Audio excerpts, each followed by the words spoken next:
スピリチュアルは以前と比べ、広く多くの方に知られるようになってきました。一方で、こんな声もよく聞かれます。宇宙とつながればいいことがある。思い通りの人生が歩めるとも言う。実際、宇宙とつながるような更新方法も試みた。でも、現実は何にも変わらないし、嫌な上司とも相変わらず付き合わなければいけない毎日だ。もし今、あなたがこういった状況だとしたら、本書を通して今後の人生をより軽やかに歩んでいくことへのお手伝いができると思います。はじめまして。私はこれまでスピリチュアルの分かりにくさや不透明さについて、あらゆる角度から皆様にお伝えしてきました。その上で、今回、宇宙からスピリットランドというフィールドにポンと降り立った私たちが、あらゆるドラマを生きながら、どうやって最高の人生を手にすることができるのかを明かしていきます。これぞまさに、この本のタイトルでもある宇宙的人生ゲーム。ゲームを一つずつクリアしていくことで、おのずとあなたの望む人生が目の前に現れてきます。しかし、詳しくは本書で記しますが、これまで私自身が出会ってきたハイヤーセルフや過去生はいつもこんなことを言います。このゲーム、なかなか厳しいよ。でも、そこが醍醐味なんだよ。そして続けて、最高に面白いゲーム、だとも言います。ならば、このゲームを一体どうしたらクリアできるのか。それにはまず、宇宙と私たちのつながりや、私たちが出会うたくさんの人たちについて、また、なぜポジティブにもネガティブにも人生は転んでしまうのかということや、自分という個性がどのようにして出来上がっていくのか、またその発端となるものは何なのか、そもそもスピリチュアルの正体とは、ハイヤーセルフとはどういう存在で、自分にとってどういう役割、等々表面的ではなく深いところからの理解が必要となってきます。でも大丈夫。一コマずつ進んでいくことで、これまでぼんやりしていたことがはっきりと見えてくるような仕掛けがあちこちに散りばめられていますので、迷わず読み進めてくださいね。ちなみに、今まで私が行ってきたカウンセリングセッションの中で、最も多く寄せられる悩みは人間関係です。私たちは限られた時間を生きていますので、そのような悩みや苦しみで大切な時間を取られたくはないですよね。ところが、実は私たちが悩みや苦しむ、そこにも宇宙的人生ゲームクリアの鍵が隠されています。私自身も今までの人生において人間関係に苦しむことや過酷な現実をしっかり体験してきました。当時の私は幼い子供4人を抱え、7000万超えの借金に追われ、身も心も病み、身動きが取れない日々を過ごしていましたが、そこで出会った一人のおじさんがきっかけとなり、私の人生は新しい世界へと大きく舵を切っていきました。あなたもあの時あの人と出会わなかったら、あの出会いがあったからこそ、などそのような思いや経験はありませんか？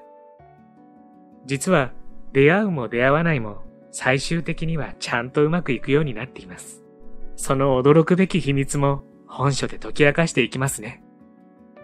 私たちは宇宙の壮大な計画のもと、山あり谷ありの人生をスタートさせ、各々が人生のドラマの主人公となり、出会い関わる人や様々な体験を通じて多くのことを学び、宇宙から分かれた私たちの魂を成長させながら、それぞれの目的やミッションをクリアしていきます。そして、一つ気づき、一つ知るということで、私たちの望む世界へのパラレルを渡っていきます。この本の後半では、このパラレルワールドとは一体どういうものなのか、私の摩訶不思議な体験を踏まえながらご紹介していきます。読み進めることで、あなたも気づかないうちにパラレルを渡っていたことを知るでしょう。と同時に、これらに深く関わってくる渦の法則を通して、宇宙的人生ゲームの最大の山場でもある、現実創造の真髄に迫っていきたいと思います。いかがでしょう？本書を通して、あなたが素晴らしい世界を見つけられることこそが私の喜びです。そして、それを実現するためのあなたの応援団もワクワクしながら待っています。準備はできましたか？それでは早速、私、寺子アンテラが宇宙的人生ゲームのゴールを目指し伴走いたします。こんにちは、ハピケンことハッピー研究所のショウです。今回は夢が叶う実践スピリチュアル宇宙的人生ゲームの歩き方という本をご紹介したいと思います。皆さん、改めてスピリチュアルって何だと思いますか？宇宙とか神様とかハイヤーセルフとかいろいろなワードはよく聞くという方もいらっしゃると思います。例えば引き寄せの法則、波動の法則などを語るときにもスピリチュアル的な要素に触れる場合も多いですよね。一方でこんな風に感じるときもありませんか？スピリチュアルっていまいちわかりにくいし、なんだかちょっと怪しくもあるし、一体何なのかな？そういった多分ありそうなんだけど、いまいちよくわからないスピリチュアルって結局何なのだろうという疑問に 120% わかりやすく楽しく答えてくれるのが本書なんです。著者はスピリチュアルカウンセラーの寺子アンテラさん。音大を経てピアノプレイヤー、音楽教室の講師として活動後、結婚、三男一女の母となった彼女ですが、あるきっかけで7000万もの借金を背負ってしまいます。ですが、幼少の頃からの不思議体験と偶然の意味を知ることを通して自分の人生のミッションについて考え始め、ハイヤーセルフ、宇宙、前世からありがたきサポートを受けることで無事完済。現在では人の心に明かりを灯すをモットーに、自らが体験したことを通してスピリチュアルを多くの方に伝える活動をされています。そんな寺子アンテラさんがスピリチュアルとは何かということを伝えてくれるとともに、スピリチュアルであらゆることを次々にクリアにして、運命がめきめき好転し、最高の人生を作る方法を教えてくれるのが本書なんです。本動画では本書のこの雰囲気をご紹介したいと思いますので、ぜひ最後までご覧になってくださいね。そして今回も幸せのチャーム探しがございます。この金色のカエルのチャームを動画のどこかにいくつか置いておきましたので、見つけてみてくださいね。見つけたら小さな幸せゲットです。果たして何個あるのでしょうか？全部でいくつあるのかは動画の最後にお伝えしますね。それでは続きをどうぞ。ハッピー研究所では幸せになるためのいろいろなノウハウをご紹介しています。よろしければ高評価、チャンネル登録していただけると嬉しいです。遠い昔、遥か彼方、永遠に静まった微動だにしない無の世界の真ん中で、私たちが、いや、私が私に気づいた瞬間、一瞬の意識の揺れが宇宙である私を目覚めさせた。なんだ、この感覚。己というものがある。なんだかわからない、この正体不明の感覚。己という感覚。己って何なのよ。宇宙がこのように叫んだかどうかは定かではありませんが、宇宙である一つの意識、己が目覚め、この偉大なる一つの意識から分裂したそれぞれの個である魂が私たちであり、それぞれの魂の存在を自分というようです。自分とは己を分けた、あるいは己から分かれたもの。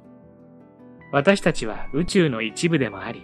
そんな私たちは大いなるミッションである己を知るために、この地球という星でたくさんの体験や経験を自身の肉体やスピリチュアルを通して研究する人生ゲームをスタートさせます。と言っても、宇宙からミッションだぞと言われたわけでも課せられたわけでもありません。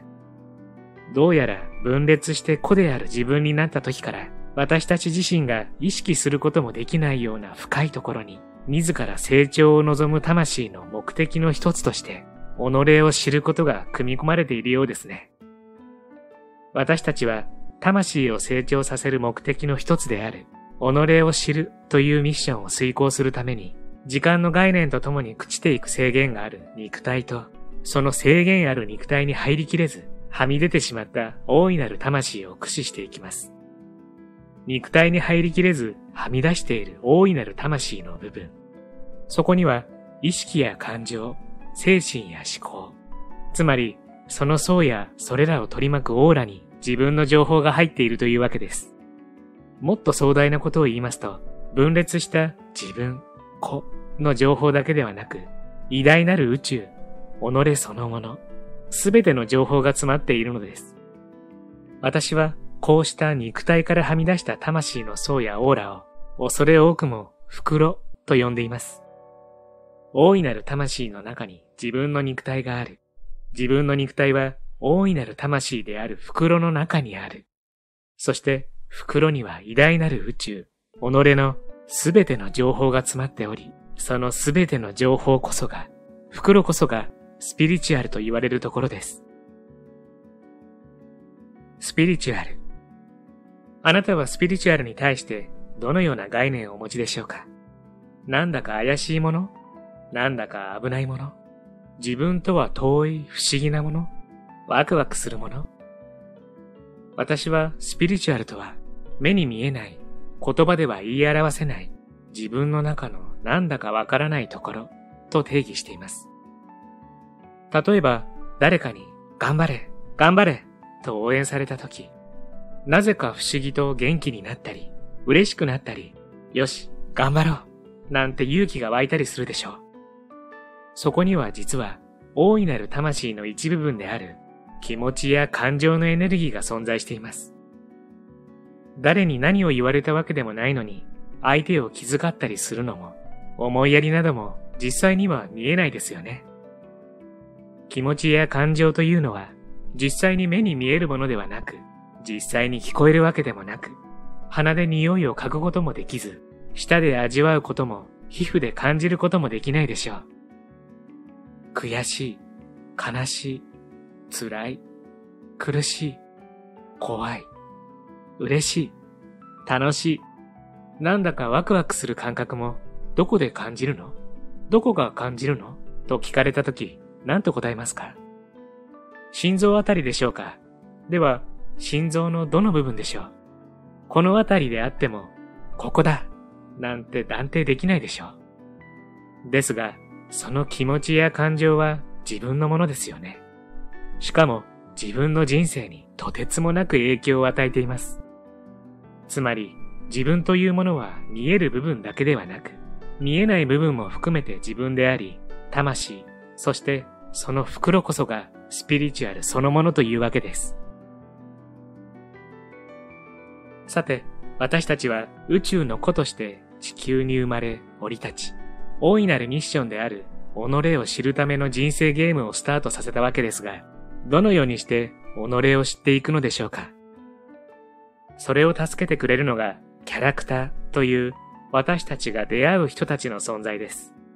私たちがこの世界で出会う人たち、つまりキャラクターをスピリチュアルではソウルメイトと言います。ちなみにソウルメイトとはいろいろな解釈があるとは思いますが、己イコール一つの集合根から分裂して個々の自分になった時の魂の成長を目的とする魂の仲間たち、あるいはグループだと私は理解しています。私たちがまだ己一つの集合根である時、地球で魂を成長させるための学び、そして自分を知るための鏡となるための出会いや関わりをソウルメイト同士で決めています。ですから、キャラクターであるあの人となぜ出会うのか、本当の理由を知ったとき、私たちはきっと今まで出会った人たちやこれから出会う人たち、そしてその環境やすべてに感謝の気持ちを持たずにはいられなくなるでしょう。私たちはソウルメイトと共に魂を成長させ、輝くためのたくさんの気づきを得る人生ゲームとなるフィールドを設定します。障害物も何にもない、ただ単に色も景色もない真っ白なフィールドを歩いても、私たちはきっと刺激がなく面白くないと感じることでしょう。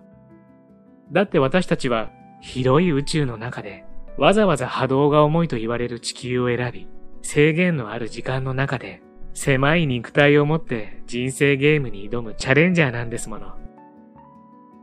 そんなチャレンジャーでユニークな私たちはソウルメイトと共に山あり谷あり大海原を真っ白なフィールドに配置するのですが、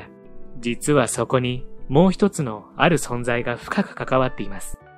このある存在とは、すでに気がついた方もいらっしゃると思いますが、ここでは伏せておきますね。続けましょう。私たちはこうして地球に降り立ち、人生ゲームのスタートを切ります。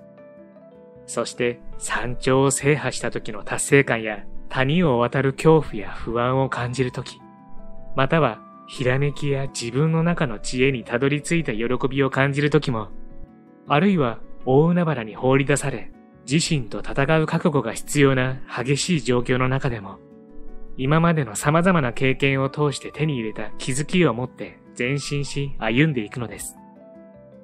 それがひいては大きな成長へとつながり、自身の魂もキラキラと輝き始めます。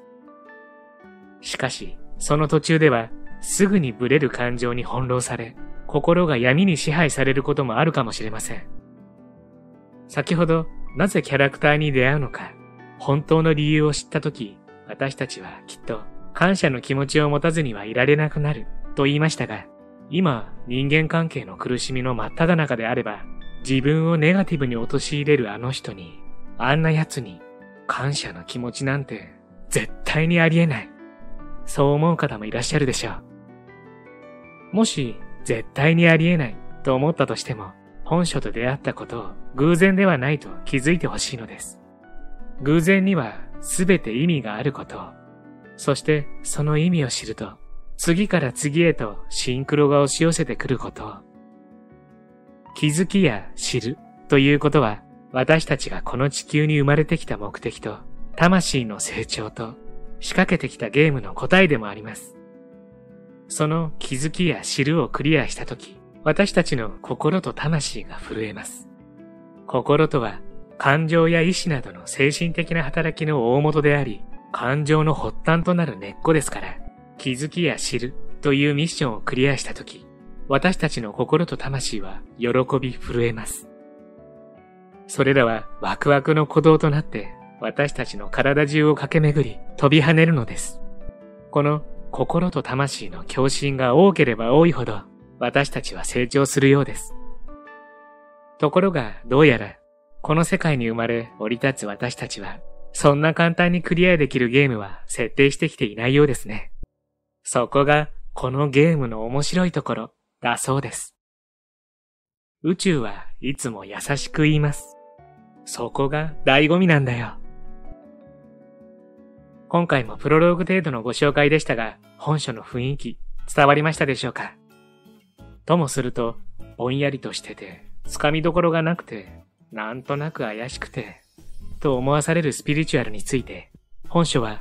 ああ、そういうことだったんだ、とはっきりと感じさせてくれます。例えば、本チャンネルでも色々とご紹介している幸福とは、引き寄せや願望実現といったテーマも、スピリチュアル観点で見ると、こういう読み解きができるんだ、と納得してしまいました。そして、本書を読み終える頃には、スピリチュアルを知ることは、人生そのものを深めていくことなのだ、ということを知ることができるんです。本書は基本、寺子アンテラさんが様々な観点でスピリチュアルを教えてくれる構成になっているのですが、彼女自身の体験からのエッセイ的な要素もあり、これまでスピリチュアルというものにかかっていたぼんやりとした霧が晴れていくように感じました。また、僕的に新しい概念に触れたからでしょうか。読み終わった後のこのポカポカした雰囲気は本当に独特な感覚です。ネガティブでもポジティブでもスピリチュアルというものにほんの少しでも興味がある方は読んでみるといろいろな気づきを得られる本だと思います。そしてその気づきこそ魂を成長させるきっかけなのかもしれませんよ。興味のある方はぜひ読んでみてはいかがでしょうか。そうそう、皆さん、冒頭にお伝えした金色のカエルのチャーム、見つかりました？チャームの数は全部で5つです。どうです？見つかりましたか？見つけた時の小さな喜びも立派な幸せ。見つけたあなたは幸せを一つ積み重ねてハッピー度が上がってますからね。最後までご視聴ありがとうございました。これからも皆様の幸せづくりに役立つ情報をまとめていきたいと思いますので、チャンネル登録や高評価をしていただけるととっても嬉しいです。また次回の動画でお会いしましょう。皆様に幸せが届きますように。